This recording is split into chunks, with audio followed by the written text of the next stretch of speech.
You never feel happy.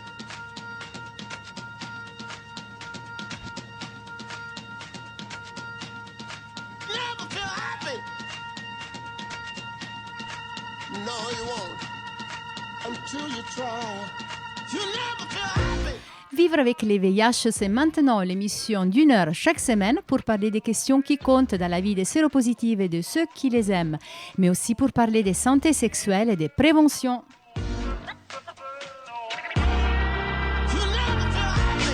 Nous les avions entendus longtemps, enfin les recommandations françaises sur grossesse et VIH de la Haute Autorité de Santé sont sorties. Focus aujourd'hui en plateau sur l'allaitement des femmes qui vivent avec les VIH.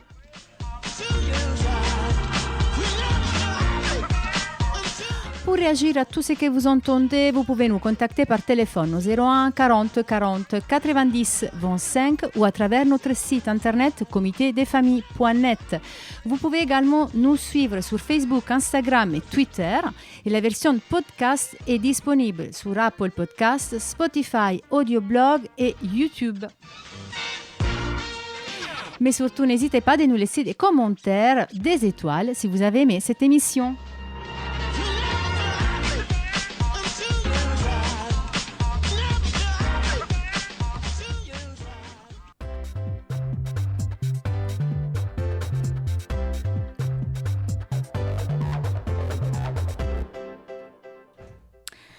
J'ai le plaisir aujourd'hui de recevoir en plateau le professeur Laurent Mandelbrot, qui est chef du service de gynécologie obstétrique à l'hôpital Louis-Mourier à Colombes. Bonjour, bienvenue. Bonjour, merci beaucoup de m'avoir invité. C'est un plaisir et on reçoit Eva Sommerlat, directrice du comité des familles. Bienvenue Eva. Merci, bonjour tout le monde. Merci. Et une personne qu'on a déjà eue à l'antenne, Thaïs Fouquet. Bienvenue Thaïs. Thaïs, une femme, elle témoigne de sa vie avec les VIH, les mamans et beaucoup de choses. Oui, merci, bonjour. Bienvenue Thaïs. Et Andrea Mestre, je ne sais pas pourquoi j'ai la tendance à le lire à l'italienne, mais non, c'est Andrea Mestre. Bienvenue. Beaucoup de personnes te connaissent déjà, tu es venu à notre émission de radio, tu as témoigné, mais surtout, tu es bien connu sur les réseaux sociaux. Oui, c'est cela. Merci beaucoup. Et bonjour.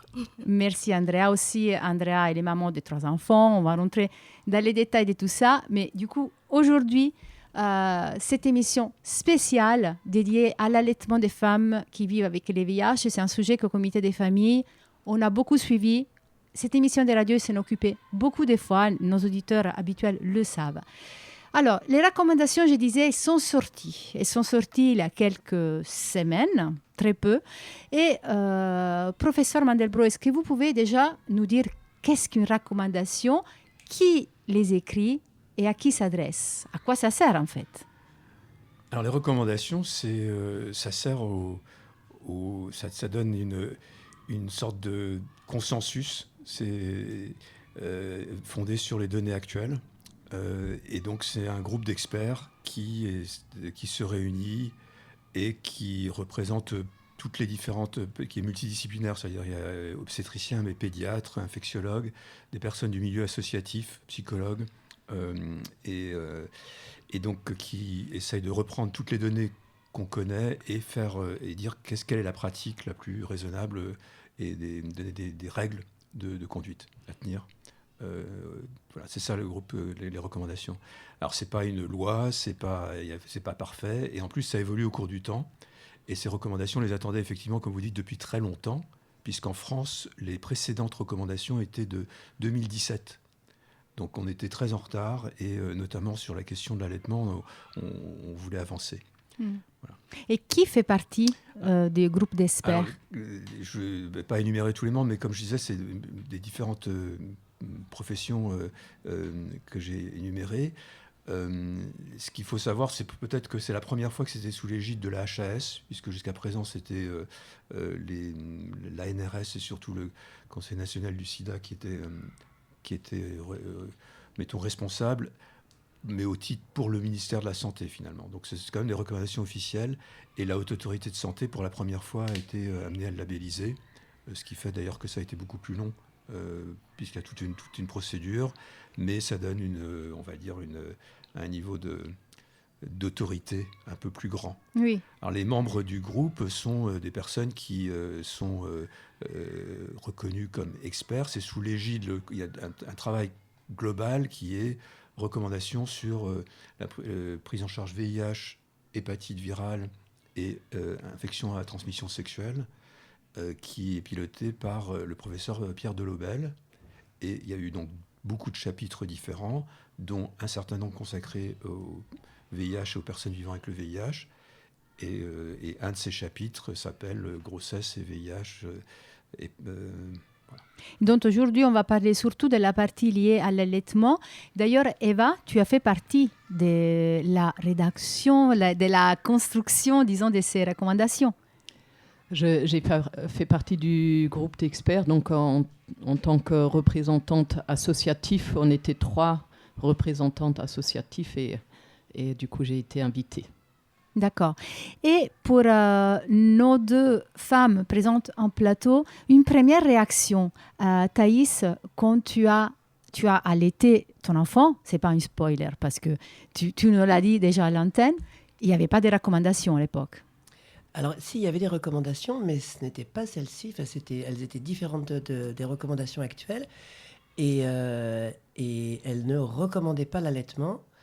Et donc, j'ai été à contre-courant des recommandations de l'époque. Et je suis bien contente qu'elles aient enfin évolué. Pas forcément parce que j'ai le désir que tout le monde allaite, c'est pas du tout le sujet. C'est que je pense que c'est important que le sujet soit mis sur la table. Parce qu'à l'époque où moi j'étais enceinte, le sujet c'était un non-sujet. Il y avait même pas.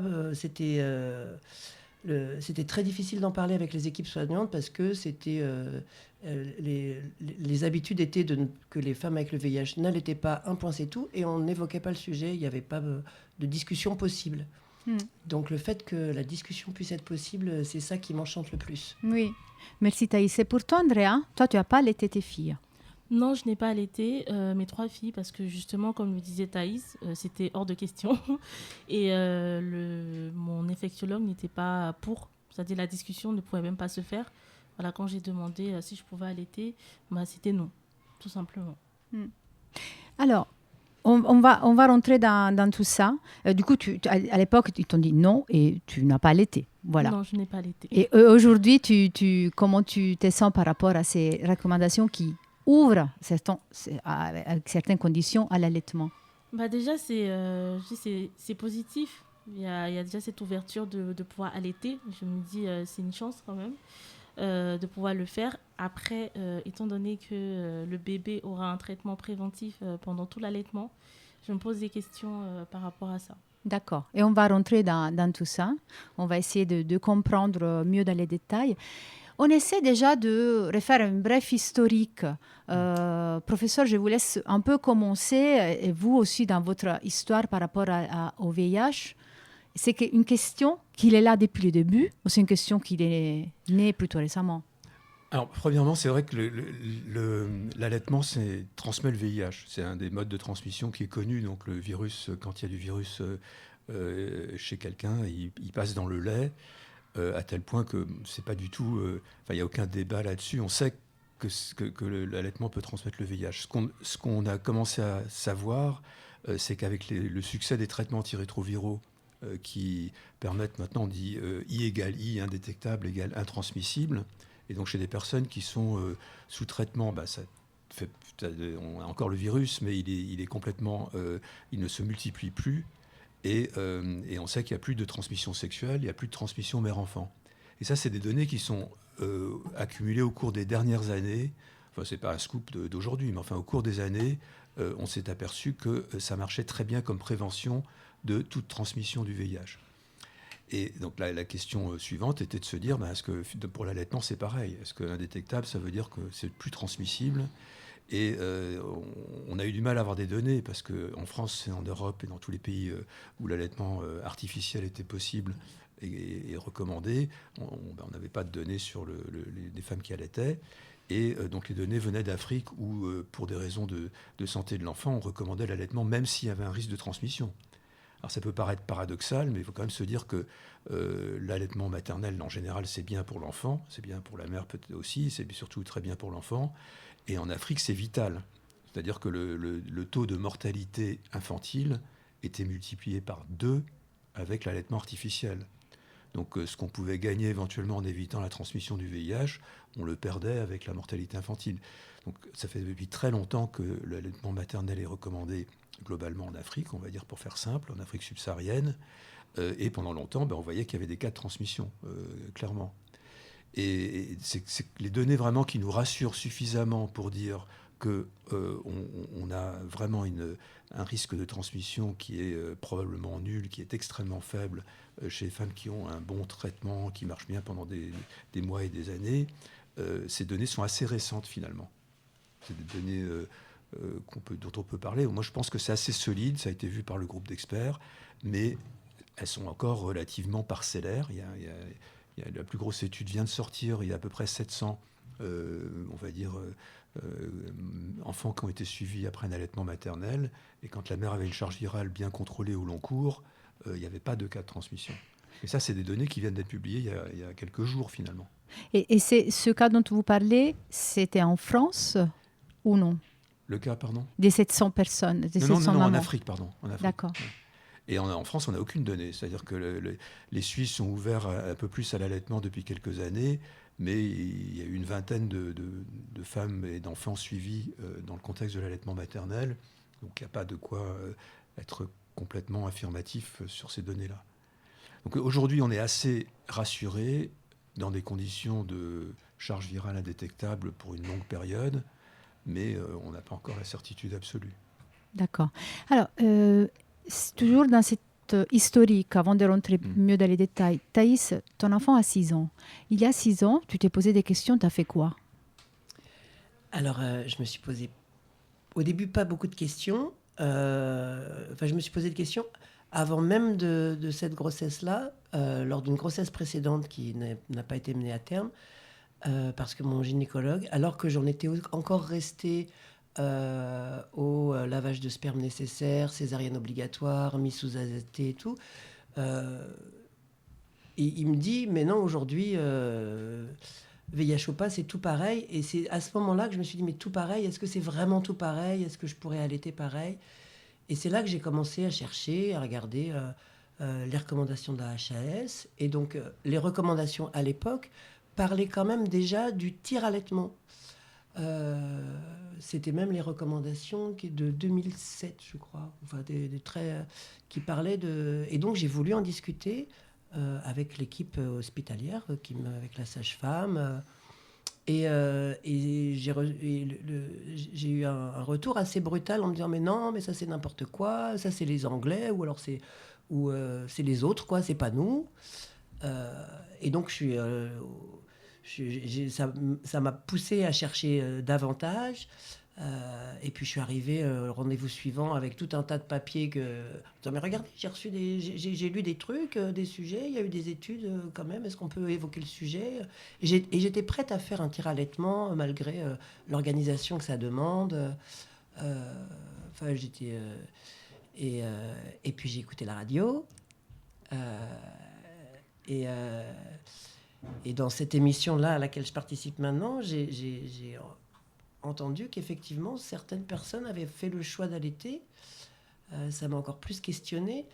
Et là où je suis très contente qu'aujourd'hui il y ait des recommandations, c'est que les seules personnes qui, à l'époque, vraiment écoutaient mes questionnements et m'aidaient dans le fait de chercher des solutions, c'était des associations qui promeuvent l'allaitement et qui sont pas... qui sont très bien, hein, et qui heureusement existent, mais qui ont leur biais aussi, souvent qui sont un peu partisans de l'allaitement et donc qui ne sont pas forcément totalement... je trouve pas le mot. Oui, ils ne pouvaient pas vraiment te rassurer, ils n'avaient pas vraiment les compétences. Si, ils étaient très rassurés, très rassurants, mais presque trop quelque part. Oui. Parce qu'ils n'avaient pas non plus de données fiables, mais c'était de toute façon l'allaitement, c'est ce qu'il y a de meilleur pour son enfant. Ce qui est vrai, mais c'est sans compter aussi les questionnements de moi avec moi-même, en me disant mais est-ce que s'il y a un risque résiduel, est-ce que En gros, et je l'ai vécu après, comme je disais dans les émissions précédentes. Est-ce que je vais bien dormir la nuit si j'allaite mon enfant? Est-ce que je vais être... D'ailleurs, j'ai pas toujours bien dormi la nuit en me disant, ça se trouve, je fais une énorme... Bon, j'allais dire un gros mot, mais je fais une énorme bêtise et je vais peut-être m'en mordre les doigts toute ma vie. Parce que j'étais tombée sur une étude où il y avait 0,1% de risque, mais si je suis le 0,1%, eh ben c'est 100% de VIH, c'est pas 0,1% de VIH. Donc voilà, donc c'était vraiment... et c'est ça qui me fait dire que c'est vraiment important que la discussion s'ouvre avec des personnes qui peuvent trouver les ressources et qui peuvent savoir sur quoi s'appuyer, et notamment sur des recommandations qui sont ce qu'elles sont, mais qui sont là, quoi, voilà. Tout à fait. Et à propos des discussions qui s'ouvrent, Eva, au comité des familles, il y avait des discussions qu'ils ont menées probablement à un colloque que l'association organisait en 2021. Oui, tout à fait. Au comité, on recevait, on reçoit beaucoup de personnes vivant avec le VIH et des femmes enceintes et mamans. Et on constatait régulièrement que cette question de l'allaitement causait problème, était une difficulté en tout cas pour ces patientes qui avaient un grand regret de ne pas avoir pu allaiter parce que c'était quelque chose qui leur tenait vraiment très à cœur, ou d'autres où on comprenait que finalement c'est impossible pour elles de ne pas allaiter puisque la famille n'est pas au courant et que quand on n'allaite pas, on révèle en quelque sorte son statut sérologique, que c'est assez compliqué de prétexter une autre raison. Et d'autres personnes aussi qui avaient dit que elles avaient passé un séjour en Allemagne ou en Suisse. Enfin, pour le coup, c'était une personne qui avait débuté sa grossesse en Allemagne, qui avait expliqué qu'elle ne comprenait pas, puisqu'en Allemagne, on lui avait dit qu'elle pourrait allaiter, et que là, maintenant qu'elle est en France, on lui dit que non, ce n'est pas possible. Donc, ça nous a vraiment poussé à regarder ce qui se passe dans les pays voisins, le comment du pourquoi, et aussi de se dire, de toute façon, c'est un sujet qu'en France, qu'il faut qu'on aborde, parce que c'est l'actualité de ce qui se passe dans les pays voisins. Et bon, il y a eu le Covid, on voulait organiser le colloque même déjà plus tôt, mais on a été obligé de le reporter, et on a pu l'organiser du coup en octobre 2021. Et du coup, un des intervenants, c'était le professeur Mandelbrot, et il y avait aussi Thaïs qui a témoigné déjà à l'époque, et des intervenants venus de l'Allemagne, de la Suisse et de l'Angleterre. Donc ça a été, je pense, vraiment un début d'ouverture sur cette thématique-là, sur la question de VIH et allaitement. Et Andrea, toi, suite au nom de ton infectiologue par rapport à l'allaitement, est-ce que tu as cherché d'autres données, ou tu as eu des échos, ou tu as juste suivi cette recommandation de ton infectiologue? Du coup, moi, je savais déjà que les femmes elles pouvaient allaiter en Afrique, vu que je suis originaire de la Côte d'Ivoire. Donc, je savais que ces femmes pouvaient allaiter et en toute sécurité. Justement, quand la charge virale est indétectable, il y a un bon suivi. Et donc, je n'ai pas forcément fait plus de recherches que ça, parce que, vu que mon médecin m'a dit en France, c'est interdit. Donc, pour moi, quand j'ai entendu c'est interdit, je me suis dit, c'est bizarre que d'autres femmes ne se soient pas interdites. Dans d'autres pays, pour d'autres femmes, peut-être qu'elles prennent des risques, et que en France, on ne veut pas prendre de risques. Donc, je me suis dit, autant ne pas prendre de risques, parce que j'allais m'en vouloir toute ma vie, je pense, si j'avais transmis le virus à mon enfant, vu qu'il n'y avait pas d'accompagnement médical pour l'allaitement. Donc, je ne voulais pas le faire seule, au fait, dans mon coin, parce que je n'avais pas toutes les informations concernant l'allaitement. Je me suis dit, on ne sait jamais, au cas où je fais une erreur pendant l'allaitement. Donc, je n'ai pas voulu tenter. Mais c'est vrai que c'était une frustration de ne pas allaiter mes enfants. Et j'ai même espoir de pouvoir faire un 4e enfant pour pouvoir allaiter une fois, au fait, dans ma vie de maman.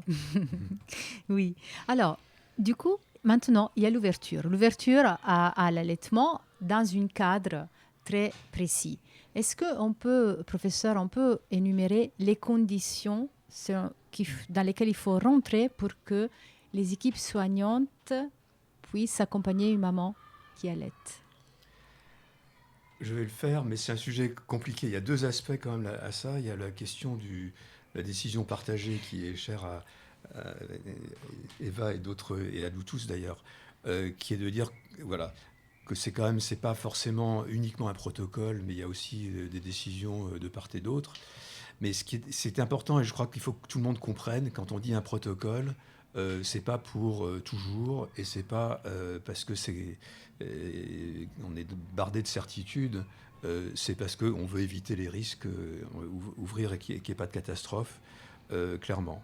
Donc les conditions où on est assez tranquille aujourd'hui, c'est une femme vivant avec le VIH qui a un traitement antirétroviral efficace, qu'elle prend bien tous les jours et qui a une charge virale indétectable, on va dire pendant toute la grossesse et pendant tout l'allaitement.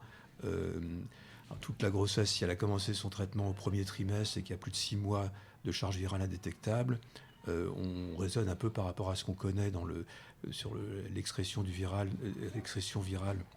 dans les voies génitales, ce qui n'est pas tout à fait pareil nécessairement pour le lait. Mais voilà, le mieux, c'est vraiment de dire indétectable au long cours et pendant toute la durée de l'allaitement. Ça, c'est essentiellement ça. Alors, le groupe d'experts a opté pour un deuxième niveau de prévention, qui est la prévention chez le bébé, un peu la PrEP chez le bébé, qui est un traitement préventif pendant la durée de l'allaitement. Alors, c'est un sujet qui n'est pas forcément totalement... tout le monde n'est pas forcément 100% d'accord, mais pourquoi ? Parce que d'abord, ce qui a été montré, je vous ai évoqué tout à l'heure une étude en Afrique qui montrait la sécurité de l'allaitement quand la charge virale est indétectable, mais toutes les femmes qui avaient une charge virale détectable, il y avait aussi une PrEP pour le bébé. Est-ce qu'il faut faire l'un ou l'autre, ou les deux en même temps ? Ce qu'on veut éviter, c'est qu'il y ait une complication, notamment si au cours de l'allaitement, il y a par exemple une infection du sein, ou s'il y a une autre complication, ou si la charge virale remonte, que ce soit quitte ou double. Et donc c'est un deuxième filet de sécurité qui a été proposé après beaucoup de discussions, beaucoup de débats, et donc qui consiste à donner au bébé un traitement préventif. Alors je crois que vous avez raison d'insister là-dessus, parce qu'il y a des gens que ça va beaucoup rassurer, que ça rassure énormément, à commencer par beaucoup de pédiatres, mais beaucoup de mamans aussi. Et puis il y en a d'autres qui se disent, ben voilà, ça fait un médicament de plus. Alors, on peut en parler, quels sont les avantages et les inconvénients. Oui. Voilà. Justement, Andrea, dans son introduction, tu nous avais parlé de cette prophylaxie que nous connaissons sous le nom de PrEP. Du coup, la PrEP donnée au bébé pendant tout l'allaitement. Andrea, de ton côté, tu disais que c'était quelque chose qui t'inquiétait. Pour quelle raison ? Oui, ça m'inquiète parce que je me dis, est-ce qu'on a assez de recul, au fait, assez de données pour savoir si la PrEP n'aura pas d'incidence sur la santé de l'enfant plus tard. En fait, j'ai cette crainte de me dire, c'est quand même un traitement. Ouais, ce n'est pas anodin. Est-ce que c'est vraiment sans crainte pour le bébé ? Et peut-être que c'est sans crainte pendant qu'il est bébé, mais est-ce que ça le sera tout le long de sa vie, en fait, qu'il n'y aura pas d'effets secondaires, étant donné que les antirétroviraux que je prends ont des effets secondaires. Donc je me demande si la PrEP n'aura pas d'effets secondaires sur l'enfant. Professeur ? Alors, c'est une très bonne question. Alors, on a quand même beaucoup de données. Hein. Il y a c'est essentiellement la névirapine qui a été beaucoup donnée sur des longues périodes chez les enfants. Des études aussi sur la croissance plutôt rassurante, etc. Mais c'est finalement la même, souvent le médicament, enfin, c'est des médicaments qui ont été donnés aussi pendant la grossesse. Et la névirapine est un médicament qui est beaucoup mieux toléré, qui a beaucoup moins de potentiel d'effets secondaires que beaucoup d'antirétroviraux qu'on utilise chez les personnes vivant avec le VIH au long cours. C'est un médicament qui est très peu utilisé aujourd'hui pour des raisons qui sont un peu compliquées à détailler, mais qui a l'avantage d'une très bonne tolérance. Quand on donne un traitement pendant toute la grossesse, on dit c'est très bien, mais bon, l'envers de la médaille, c'est que le bébé il est exposé pendant 9 mois, ça, il ne faut pas se leurrer. Pendant l'allaitement, l'exposition elle est moindre, ça dépend des médicaments, il y en a beaucoup qui passent très peu dans le lait, d'autres qui passent un peu plus, donc ça aussi c'est un élément, bien sûr, mais globalement, le choix de la névirapine comme prophylaxie est basé sur sa très bonne tolérance et des données suivi. Et professeur, vous avez dit du coup, parce que je vous avais demandé, c'était une question très large, mais c'est quoi le cadre optimal? Vous l'avez synthétisé. C'est une personne qui prend les traitements de manière régulière. Ouais. Et le deuxième filet, du coup, ça va être cette prophylaxie. Oui. Sous les recommandations, nous lisons la prophylaxie est proposée aux mamans. Est-ce qu'on peut rentrer dans les détails de ce mot? Parce que si moi, j'ai lu le mot est proposé, en tant que maman, je peux me dire, du coup, je peux choisir de prendre la prophylaxie pré-exposition ou non, de la donner ou non à mon enfant pendant toute la durée de l'allaitement. Est-ce que c'est ça ou pas vraiment? Alors d'abord, c'est quand même la mère qui va donner le traitement, c'est pas le bébé qui va le prendre tout seul, Oui. et encore moins le médecin qui va lui donner. Donc il faut bien sûr qu'il y ait une adhésion de la maman. Nous aujourd'hui, enfin, il faut que les choses soient vraiment claires, c'est que l'ouverture à l'allaitement, c'est pas on ne sait pas trop, et puis si vraiment vous êtes casse-cou et que vous voulez tenter le risque, allez-y. C'est pas ça, c'est qu'on pense qu'aujourd'hui il y a des conditions où c'est raisonnable, qu'avec ce verrou supplémentaire, on est très serein, franchement, il n'y a pas de doute. Mais c'est peut-être un peu trop la PrEP en plus d'avoir une charge virale indétectable. Donc le terme proposé, c'est issu d'un peu d'un compromis. Hein. Je lis à la radio, je pense pas que ça soit du tout. Il y a eu des discussions publiques sur le sujet, donc c'est pas du tout un secret de dire que certaines personnes sont convaincues. Ça ne veut pas dire qu'il y a des données. Hein. Les données sont pas très fortes pour le dire, mais il y a des gens qui sont persuadés que indétectable au long cours, il n'y a pas de risque et que c'est pas la peine de donner une PrEP.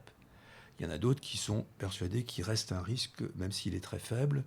Donc il y a d'un côté, et c'est un peu, quand on lit les discours dans toutes les recommandations, il y a toujours une petite part d'ambiguïté entre est-ce qu'on est dans la réduction de risque ou est-ce qu'on est dans quelque chose vraiment qui n'a pas de risque. Bon, se dire, dans la vie, risque zéro n'existe pas. Hein. On peut traverser la rue, se faire renverser, et on peut, voilà. Mais cette double prévention est mise en place parce que on part de l'idée qu'effectivement, on ne veut pas sauter dans le vide. Et donc, le terme proposé, je suis d'accord avec vous, ça ouvre un dialogue. Et donc, ça ouvre la porte à ce qu'une femme dise « on me le propose, mais je le refuse ». C'est possible. Mais c'est quand même recommandé aujourd'hui. Il ne faut pas tourner autour du pot. Est-ce qu'il y a déjà des réactions au plateau, Thaïs? Oui, moi j'avais une petite question parce que vous dites que selon les traitements, ça passe plus ou moins dans le lait. Est-ce qu'il n'y a pas un... Parce qu'en fait, quand moi j'ai voulu allaiter, on m'a dit non, vous ne pouvez pas allaiter votre enfant parce que votre traitement, c'est pas de l'eau, ça passe dans le lait. Est-ce qu'il n'y a pas un risque de surdosage si on a un traitement qui passe fortement dans l'eau, dans le lait, plus la névirapine là? Non. Ça risque pas de faire des... Non. Enfin, j'imagine que c'est réfléchi. Hein, mais... Ça, il n'y a pas de risque de ce côté-là parce que même lorsque le bébé tète, quand il a l'âge pour téter 1 litre par jour de lait, la quantité totale ne sera jamais au niveau thérapeutique, ou peut-être pour une molécule grand maximum. Et actuellement, quand on prend des traitements, c'est généralement des trithérapies, donc il y a de toute façon 3 molécules qui circulent le plus souvent. Là, il y en aura au maximum 1 ou 2. Et à l'inverse, on pourrait dire, est-ce que ça suffit pas de prendre le traitement qui passe dans le lait, et puis comme ça ferait d'une pierre 2 coups. C'est pas exclu qu'un jour on arrive à ça. Hein. Mais pour l'instant, il n'y a pas les doses ne sont pas suffisantes. Est-ce qu'il y a d'autres réactions? Mais peut-être juste pour dire que mais en France, quelque part, du coup, on parlait de décision partagée, de choix partagés. Du coup, il y a finalement presque, pour certaines situations, un peu du cas par cas possible où la maman peut avoir une position déterminante notamment sur le choix d'allaiter ou non, avec ou non la PrEP. Et que ça, c'est quelque chose, en effet, sur lequel on insiste beaucoup, sur cette importance de prendre en compte l'avis de la maman pour que ça fonctionne bien. En gros, à l'association, on est régulièrement sollicité parce que un peu repéré comme association avec une implication sur ce sujet VIH et allaitement, et parfois des mamans qui nous contactent et qui posent des questions sur ce sujet. Alors souvent, je fais le lien déjà avec le professeur Mandelbrot pour qu'il puisse répondre aux interrogations, mais parfois c'est simplement des personnes qui témoignent du fait qu'elles allaitent, qu'elles ont décidé de ne pas donner le traitement. Et je pense que simplement, ce qui est important, c'est que ces choix peuvent être... que les mamans osent en parler, en fait, aux soignants, aux équipes, et qu'il y a vraiment une ouverture là-dessus, sans se sentir jugée, sans crainte de la maman de pouvoir vraiment expliquer leur choix et en discuter avec le médecin. Nous, ce qu'on fait, c'est qu'on insiste beaucoup à chaque fois sur l'importance du traitement, parce que en effet, parfois, c'est pas toujours bien compris, donc le traitement pour la maman, de comprendre que pendant l'allaitement, la bonne observance du traitement est tout aussi importante que pendant la grossesse pour éviter la transmission de la mère à l'enfant. Donc ça, c'est vraiment un message sur lequel on insiste beaucoup, et pour que les mamans comprennent que pour éviter la transmission pendant l'allaitement, il faut absolument être observante et avoir une charge virale indétectable. Et peut-être dire que il me semble qu'en France, c'est un peu le pays où la PrEP est si je me trompe pas, mais le seul pays où la PrEP est vraiment recommandée, que dans d'autres pays, en effet, pays du Nord, on va dire, où la PrEP n'est pas dans les recommandations parce qu'il y a un manque de preuves il n'y a pas de preuves scientifiques que la PrEP apporte un bénéfice dans un scénario optimal. C'est ce qui me semble. On fait réagir d'abord les professeurs, après Thaïs, ça te va la parole. Professeur. Enfin, d'abord, je voulais vraiment rendre hommage au travail à ce que fait le Comité des familles depuis beaucoup d'années sur ce sujet, et puis de façon plus générale pour les femmes vivant avec le VIH. Et il faut voir le côté, là on est entre nous d'une certaine façon, mais pour l'ensemble de tout le territoire français, France métropolitaine, outre-mer, etc., il y a des différentes équipes et différents praticiens qui n'ont pas cette habitude, qui n'ont pas cette expérience, et les recommandations ont pour but de les rassurer aussi et de leur donner un cadre. Et donc, effectivement, j'ai un petit peu réagi par rapport à ce que disait Eva. Alors, premièrement, il faut absolument souligner l'importance de bien prendre le traitement. Ça, c'est vraiment le message numéro 1, parce que le virus, il n'est pas indétectable tout seul, il est indétectable dans le traitement. Et si le virus devient détectable, à ce moment-là, il passe dans le lait et tout peut être fichu par terre. Mais la question de savoir comment on place les recommandations, je trouve que quand on lit les anglo-saxons, les Américains, les Anglais, les Australiens, ils sont finalement moins clairs que nous, parce qu'ils disent c'est un accompagnement. Donc sous-entendu, la femme fait son choix, et puis après, les professionnels, ils l'aident à s'en sortir avec son choix. Et là, on est allé une étape plus loin, peut-être aussi une façon française de voir les choses, qui est de dire on accepte le principe, c'est-à-dire on considère que dans telle situation, c'est optimal et on peut y aller. C'est pas qu'on accompagne, c'est qu'on accepte et on va suivre. Et il faut pour ça aussi que les équipes médicales puissent mettre en place un accompagnement à l'allaitement. Donc c'est pas seulement l'accompagnement s'il y a une complication, s'il y a une difficulté, qui puisse être là. Je pense qu'il faudra qu'on parle d'ailleurs parce que c'est pas toujours si facile que ça l'allaitement, et donc que les femmes ne soient pas abandonnées à leur propre sort quand elles ont une difficulté. Oui. Thaïs, tu voulais réagir? Après, on revient parce qu'il y a beaucoup de choses qu'il faut qu'on clarifie. J'allais poser une question dont la réponse vient d'être donnée. En fait, justement, je me demandais, parce que je sais que par exemple en Suisse, au moindre blip, le moindre charge virale un peu augmentée, tout s'arrête d'un coup, on fait un sevrage brutal et tout. Or, quelque part, moi, je veux souligner que le fait que l'enfant soit mis sous traitement, quelque part, ça permet peut-être éventuellement, c'est la question que je me pose, de si jamais il y a une charge virale un peu augmentée ou juste est-ce que qu'est-ce qui se passe? Est-ce que tout de suite il faut arrêter enfin, qu'est-ce qui se passe dans ce cas-là? Parce que c'est possible.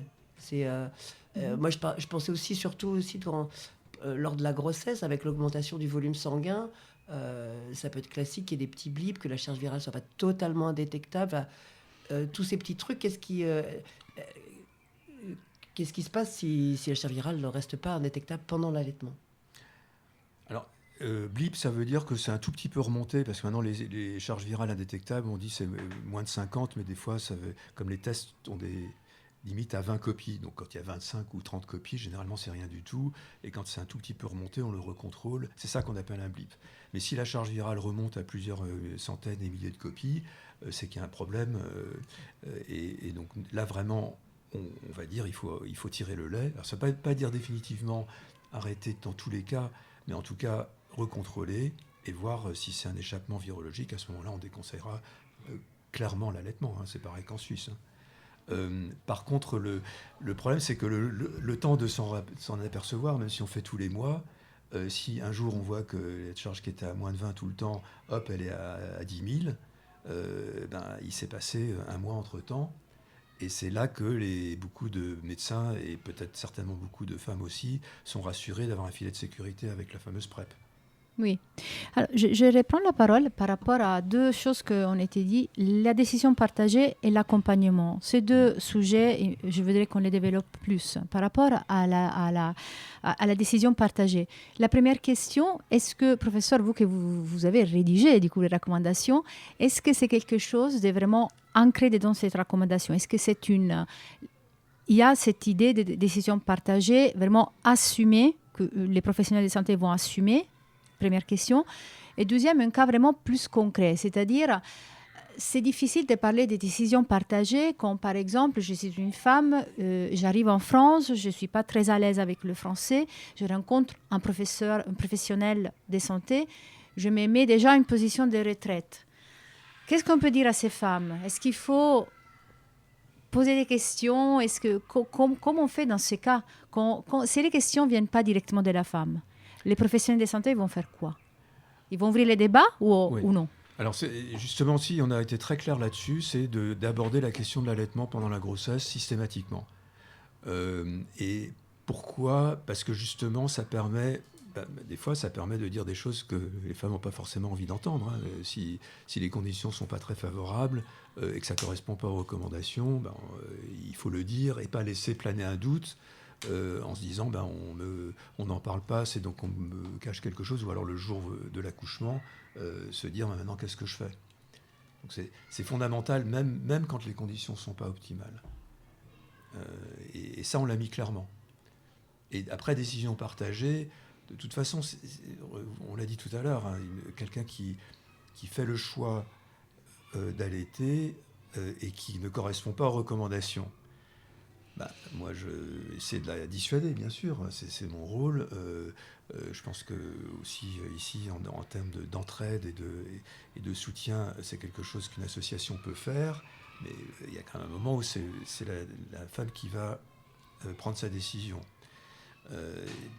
Donc, nous, ce qu'on voudrait à travers ces recommandations, c'est essayer d'éviter au maximum ces situations, non pas par de l'interdit, mais en encourageant la bonne prise du traitement et que le maximum de femmes soient dans les scénarios optimaux.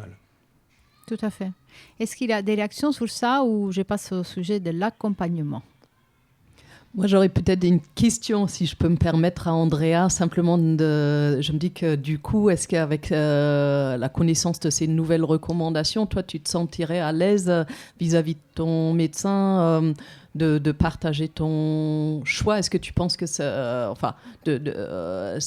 parfois, on sait que dans certaines équipes ne sont pas forcément au courant des nouvelles recommandations, vont être peut-être plus réticentes, vont rester sur les anciennes recommandations en disant que ce n'est pas possible, ça ne va pas du jour au lendemain changer dans toute la France. Et je pense que certains patients vont être face à à un médecin qui va dire non, c'est pas possible. Est-ce que si c'est ton cas, tu te sentirais du coup à l'aise à insister sur ton choix et ton projet, ou comment tu vois la situation? Oui, j'ai déjà évoqué le sujet avec mon médecin qui était pour. Et justement, il m'a expliqué un petit peu toutes les étapes, au fait, si je veux allaiter, qu'il fallait justement avoir un contrôle régulier chaque mois, que c'était contraignant et tout, vu que moi, j'habite un peu loin de l'hôpital, donc je dois parcourir à peu près 1 heure de trajet. Donc, chaque mois qu'on vient d'accoucher, ça peut être contraignant. Et donc, elle est favorable. Elle est favorable à ce que j'allaite si je fais un 4e enfant. Pour le coup, c'était positif, mais en même temps, ça m'a un petit peu découragée qu'on me dise que ça sera compliqué du fait qu'il y aura beaucoup de contrôles tous les mois et que je me dise peut-être que ici je rate mon allaitement. Enfin, je me pose plein de questions, mais déjà, la voie elle est ouverte. Elle est pour ce que je puisse allaiter et mettre tout ce qu'il faut en place pour cela. Après, les contrôles tous les mois, c'est rassurant aussi parce qu'on se dit tous les mois, on voit si le bébé, tout va bien, etc. Et je me demande justement, la PrEP qu'on donne au bébé pendant tout le long de l'allaitement, c'est le même traitement qu'on lui donne à l'accouchement, Oui. Enfin, pendant les 1 mois. D'accord, ok. Donc, pour le coup, faut pouvoir être assidu dans le traitement aussi de la PrEP parce qu'on vient d'accoucher, on dort pas assez et faudrait pas sauter, je pense, le traitement du bébé. Enfin, je dis, il y a plein de choses à prendre en compte pour que je me décide finalement à allaiter ou pas. Parce que maintenant que c'est possible, et je me rends compte qu'il y a plein de questions que je dois me poser, il y a plein de paramètres et pour ne pas mettre en risque la santé de l'enfant. Mais je me pose la question, est-ce qu'à l'étranger, il y a autant de sécurité? On se dit non, il n'y a pas autant de sécurité. Est-ce que ces femmes, finalement, elles prennent plus de risques que nous en France? Parce que c'est tellement médicalisé que finalement, ça peut faire peur de se dire on va allaiter, il y a un traitement à donner, il faut des contrôles tous les mois, il faut ci, il faut ça. C'est vraiment très médicalisé. Donc finalement, ça peut faire peur même à la maman qui va allaiter de se dire qu'autant de barrières de sécurité, peut-être qu'il vaut mieux donner le lait artificiel, il y a moins de danger. Et c'est plus simple finalement que d'allaiter. J'ai vraiment cette crainte de me dire, et si je rate j'oublie un jour de traitement de la PrEP, et si j'ai des crevasses, et si j'ai... Enfin, plein de questions qui me disent que finalement, on peut allaiter maintenant, mais je ne suis pas totalement rassurée de me dire, oui, je vais le faire, quoi. Professeur, je profite de votre présence pour répondre un peu partiellement au questionnement d'Andrea. J'écoute vraiment attentivement parce qu'effectivement, vous avez dit à tel point que c'est un peu le filet de sécurité, ça rassure et en même temps ça angoisse. C'est-à-dire que si on prend des précautions, c'est que quelque part il y a un risque. Maintenant, j'aurais envie plutôt de voir les choses de façon positive, c'est que quand on prend suffisamment de précautions, c'est pour qu'il n'y ait vraiment pas de risque, quoi. Ça, c'est la première chose. Et la deuxième, c'est que par rapport à l'allaitement, évidemment, comme on est là, on est tous il n'y a aucun état d'âme, on est tous favorables à l'allaitement maternel de façon générale, et tout professionnel de santé, de la périnatalité, est un grand promoteur de l'allaitement maternel, mais on sait qu'il y a beaucoup de femmes pour qui l'allaitement, c'est pas si simple, hors du VIH, on parle du VIH, mais enfin, il y a quand même à peu près un quart des femmes qui n'allaitent pas du tout en France, du tout, et parmi celles qui allaitent, les 3/4, elles arrêtent assez rapidement. Donc, il y a des pays où le taux d'allaitement maternel est beaucoup plus élevé. Il y a des raisons culturelles, certainement de l'organisation aussi, plein de raisons. Je me mentionnerai aussi au passage, on a parlé de l'Afrique et de la France, mais enfin, l'expérience qu'on a des femmes originaires d'Afrique subsaharienne, c'est qu'elles n'allaitent pas plus que les femmes originaires d'Europe. Hein. C'est en allaitement maternel, hors VIH, je parle. Donc l'idée il y a une prise de tête quelque part, comme on dit couramment dans l'allaitement. Il y a des bonheurs, il y a des côtés formidables, il y a des épanouissements, il y a plein de choses qui sont très chouettes. Il y a aussi parfois des prises de tête, comme il peut y avoir avec un bébé, même s'il est allaité par le biberon. mais des difficultés d'allaitement, ça existe. Donc on parlait d'accompagnement, et effectivement, je crois que cet accompagnement de filet de sécurité, alors ça tombe mal s'il faut se déplacer, que c'est compliqué pour faire les prises de sang ou faire le suivi, mais il faut s'adapter, je pense, ça aussi à chaque situation. Mais ça, c'est un accompagnement, c'est l'accompagnement médical. Mais il ne peut pas être seul, hein. Il faut aussi qu'il y ait un accompagnement humain et qu'on se dise, si le dimanche on a mal au sein et qu'il est tout rouge, qu'est-ce qu'il faut faire, qu'il y ait une adresse, un numéro de téléphone ou un hotline ou quelque chose, ou un site internet pour nous aider. Et c'est ça qu'on veut mettre en place. Et c'est pour ça aussi que quand on disait qu'il y a des équipes qui n'ont pas l'habitude, les recommandations, à partir du moment où c'est la haute autorité de santé qui a signé, je pense qu'il n'y a aucun problème pour aller voir ces médecins. Alors vous avez parlé de votre médecin, c'est quand même, il y a aussi un pédiatre, infectiologue et obstétricien. Généralement, c'est beaucoup les pédiatres qui sont les plus impliqués sur l'allaitement maternel, et les auxiliaires de puériculture, les conseillers en allaitement qui sont là. Donc nous, en tant qu'obstétriciens, où c'est un peu pareil pour les infectiologues, on est un peu plus distant par rapport à tous ces problèmes qu'il y a au quotidien. Donc, c'est important de mobiliser tout le monde, et si vous êtes convaincu et que vous souhaitez, c'est un partenariat, ça devrait pouvoir se faire, je pense. Et par rapport à l'accompagnement, je reviens sur ça parce que si j'ai lu dans les recommandations, dans les conditions requises, j'ai lu textuellement, il y a la capacité de l'équipe de réaliser l'accompagnement de la mère et de l'enfant. Ouais. Je voudrais savoir du coup, qu'est-ce que ça veut dire il y a des situations où il n'y aura pas cette capacité? Ouais. Alors ça, c'est un gros problème, parce qu'effectivement, si on voit les choses de façon négative, ça veut dire qu'une femme qui accoucherait dans un endroit où il n'y a pas de pédiatre, et personne pour aider dans le suivi, qu'il n'y a aucune conseillère en lactation, pourrait dire nous on n'est pas équipés, on peut pas. C'est vrai. D'un autre côté,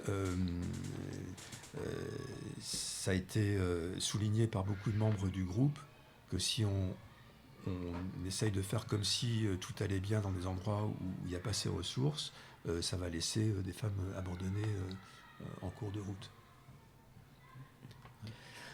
Mais du coup, en effet, ça a beaucoup été exprimé, cette difficulté auquel les équipes craignent être confrontées, la surcharge, le plus de travail que va demander l'accompagnement des femmes enceintes, mais surtout une fois qu'elles ont accouché. Est-ce que dans votre pratique, vous avez déjà vu des changements, votre pratique ou celle de vos équipes, et quelles seraient les difficultés, j'imagine que c'est des ressources humaines, mais quelles sont les difficultés auxquelles vont être confrontées, j'imagine, à peu près toutes les équipes, et qu'est-ce qu'il faudrait pour remédier à ces difficultés, qu'est-ce qu'il faudrait idéalement mettre en place, avoir comme possibilité pour les équipes médicales hospitalières? Alors, la première chose, c'est effectivement, à partir du moment où... il ne s'agit pas de se défausser. Je pense que les recommandations, ça aidera à rassurer tout le monde, et on avancera. C'est vraiment clairement, on franchit une étape, et puis il ne faut pas que les gens aient trop peur non plus. Donc nous, à Louis-Mourier, il y a un certain nombre de femmes déjà qui ont été accompagnées pour leur allaitement. La principale difficulté qu'on a rencontrée, c'est la même que chez tout le monde, c'est-à-dire le besoin de compléments d'enfants qui ne prennent pas de poids, et puis les pédiatres se demandent est-ce qu'il faut lui donner des biberons en plus pour pas qu'il dépérisse, et la réponse elle est évidente, c'est que oui, et à partir du moment où on est dans des bonnes conditions, ça fait plus peur à personne. Ça, c'est vraiment le problème numéro 1. Après, pour avoir des conseillères en lactation, on ne peut pas toujours, mais chaque maternité a des ressources.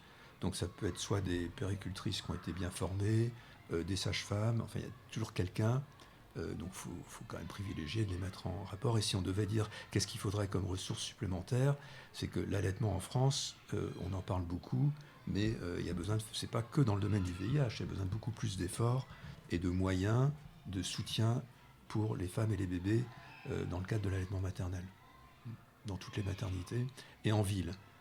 Les PMI, par exemple, dans notre coin, la PMI manque cruellement de moyens. Il n'y a personne pour donner des conseils hors des heures de bureau, et encore, il faut prendre rendez-vous. Donc c'est devenu très compliqué. Donc, on doit pouvoir utiliser cet exemple, mais parmi beaucoup d'autres, pour dire à quel point c'est important d'améliorer le soutien à l'allaitement maternel. Et justement, maintenant, parlons de maintenant, qu'est-ce qui se passe maintenant qu'il a eu, les recommandations sont sorties. Les recherches vont continuer, probablement ils vont s'intensifier. Je pense à l'observatoire de l'ANRS-MIE, l'Actavi, par exemple. Est-ce que vous pouvez nous expliquer de quoi s'agit-il ? Merci, c'est important d'avoir ce suivi. L'Actavi, c'est observatoire pour tout le monde, normalement, sauf les femmes qui ne veulent pas que leurs données soient utilisées. C'est des données anonymisées, donc il n'y a aucun problème de secret médical. C'est juste d'accepter que les données soient versées dans un observatoire, un peu comme on fait pour la surveillance d'un nouveau médicament ou vaccin. Et l'idée, c'est que ça soit vraiment partout et très simple. Il y a aussi quand même un niveau de recherche qui est une cohorte, la cohorte Viropreg qui se met en place, où on va proposer dans quelques centres à des femmes qui sont volontaires, et à ce moment-là, il y a un consentement, une participation à une recherche un peu plus poussée, y compris des prélèvements sur le lait, pour qu'on connaisse vraiment mieux le passage des médicaments, aussi s'assurer qu'il n'y a pas de cellules infectées dans le lait, parce que même si la charge virale est indétectable, il a quand même été décrit des cellules qui persistaient infectées potentiellement dans le lait. Donc vraiment pour tirer ça au clair, il y a encore des sujets de recherche qui sont pas totalement résolus. Et ça sera sur un petit effectif de volontaires, on va dire. Et ces gens de recherche, dans le temps, on peut s'attendre aux premiers résultats quand ? Il faut être... c'est difficile, oui, après ça va. Vous savez, j'ai entendu dans une phrase que, par exemple, on s'est interdit l'année dernière de faire des choses en France qui étaient faites dans un pays voisin. Les pays voisins, tous les plus voisins de nous, ont réussi à sortir depuis 2 ou 3 ans quelques dizaines de cas de suivi de femmes et d'enfants dans le cadre de l'allaitement et VIH. Donc, nous, on a une population un peu plus grande. J'espère qu'en se mobilisant bien et en faisant les choses comme il faut, on devrait arriver à quand même quelques centaines et peut-être milliers au bout de 2-3 ans. L'objectif, c'est en 3 ans de pouvoir fournir des données un peu plus solides. Je me permets une question plus personnelle. Maintenant qu'il y a ces recommandations, votre pratique personnelle de terrain va changer ? Oui. Alors merci beaucoup, c'est une excellente question, parce que moi j'ai été convaincu par Eva, par le comité des familles, par beaucoup de raisons, avant probablement ces recommandations, mais ça change quelque chose, parce que vraiment quand vous avez en face de vous quelqu'un qui dit qu'est-ce que vous en pensez, moi je me méfie. Le médecin, il pense ce qu'il pense, hein, mais c'est important aussi d'avoir des données scientifiques, et c'est quand même important d'avoir des recommandations auxquelles on se raccroche, où on dit c'est pas que mon opinion, mon intuition ou mon écoute ou je ne sais quoi. On rentre dans une recommandation. C'est quand même très différent. Je pense que ça nous aidera, et ça aidera beaucoup les femmes et les soignants. Je vous propose une dernière tour de table. S'il y a des questionnements ou des choses que vous voulez mettre en plateau, qu'on a oublié de dire jusque-là. Mais juste, je réagis à ce que vient de dire Laurent sur le fait d'avoir des recommandations, mais c'est exactement ça aussi qu'on observe dans notre pratique à l'association, d'avoir des recommandations. Ben, nous, on peut parler uniquement des recommandations. On ne peut pas, lorsqu'une personne vivant avec le VIH voudrait savoir ce qui est possible, dire autre chose que ce qui est recommandé, tout en expliquant que, bien sûr, une recommandation, ce n'est pas non plus la loi, mais là, avoir des recommandations pour dire à une personne que si elle souhaite allaiter, les recommandations, on peut l'envisager. Ça va nous aider à accompagner les personnes dans ce choix-là, qui veulent faire ce choix-là. Et donc, c'est hyper important d'avoir vraiment un cadre auquel on peut se référer. Tout à fait. Thaïs, tu as des choses ? Oui, alors moi déjà, Je trouve que c'est vraiment très très bien qu'il y ait ce suivi de mise en place pour les femmes qui décident d'allaiter. Parce que moi, vraiment, quand j'ai fait des petites insomnies de flip, parce que je me dis, mais est-ce que je fais pas la plus grosse bêtise? Je suis moi-même allée quémander auprès de mon généraliste des charges virales pour essayer de me rassurer, parce que moi, je faisais vraiment les prises de sang que tous les 6 mois, donc c'était lointain. Enfin, je crois que c'est 3 mois, 6 mois et 9 mois, un truc comme ça, que c'était. Donc c'était lointain les unes des autres. Donc je trouve que c'est très rassurant pour tout le monde. Et surtout, je pense que ces recommandations vont aussi rassurer les équipes. Je pense aux équipes de maternité. Lorsque j'ai accouché et que j'avais fait marquer dans le dossier que j'avais l'autorisation d'allaiter, l'équipe soignante qui était de garde ce jour-là, j'ai senti dans le regard qu'elles étaient très très inquiètes et vraiment pas rassurées. Et je pense que ça va aussi rassurer les équipes médicales et c'est important. Tout à fait. Andrea? Ce que je pourrais rajouter, c'est que avec ces recommandations, je me dis peut-être que mon rêve d'allaiter prendra vie. C'est vrai que j'ai encore quelques questions. Je vais réfléchir sur la question. Je ne vais pas forcément prendre une décision tout de suite. De toute façon, il n'y a pas de bébé. Mais c'est vrai que je me dis, pour moi, c'était un rêve quand même de pouvoir allaiter. Et je ne sais pas s'il n'y avait pas forcément une interdiction, mais si ce n'était pas recommandé, je ne sais pas si j'aurais allaité ou pas. Hein. Forcément, mais du fait que ce n'était pas recommandé, c'était comme si on m'enlevait quelque chose, un droit. Et du coup, de me dire que maintenant, je peux être une femme comme une autre, voilà. Parce que je peux accoucher par voie basse, et pourquoi pas allaiter également. Et je me dis, avec toutes les informations que j'ai aujourd'hui, je pourrais me poser vraiment toutes les bonnes questions et savoir si j'allaite ou pas. Et peut-être que je vais allaiter, mais pas forcément pendant 6 mois. Peut-être juste 3 mois de me dire déjà je commence et je verrai si je vais tenir les 6 mois. Et honnêtement, c'est une très très bonne nouvelle pour moi et je pense pour toutes les mamans séropositives vivant en France qui aimeraient allaiter. Merci. Professeur, je vous laisse aussi un dernier mot, mais j'ai une question aussi. Les recommandations, on ne va pas attendre encore longtemps. Est-ce qu'ils peuvent avoir des changements, des actualisations entre-temps? Et oui, les recommandations, c'est fait pour évoluer. À une époque, c'était normalement tous les 3 ans. C'est un peu raisonnable parce qu'il faut toujours un peu de temps pour que les données s'accumulent. Mais on est toujours pressé et d'un autre côté, on n'a pas envie de donner un grand coup de barre à droite, à gauche, nécessairement sans donner. Il faut un peu le temps que les... Là, moi, je sais pas, je peux témoigner, j'ai commencé à m'occuper, à suivre des femmes vivant avec le VIH quasiment au début des années 80. Donc, on va se dire que franchement, on a quand même beaucoup avancé.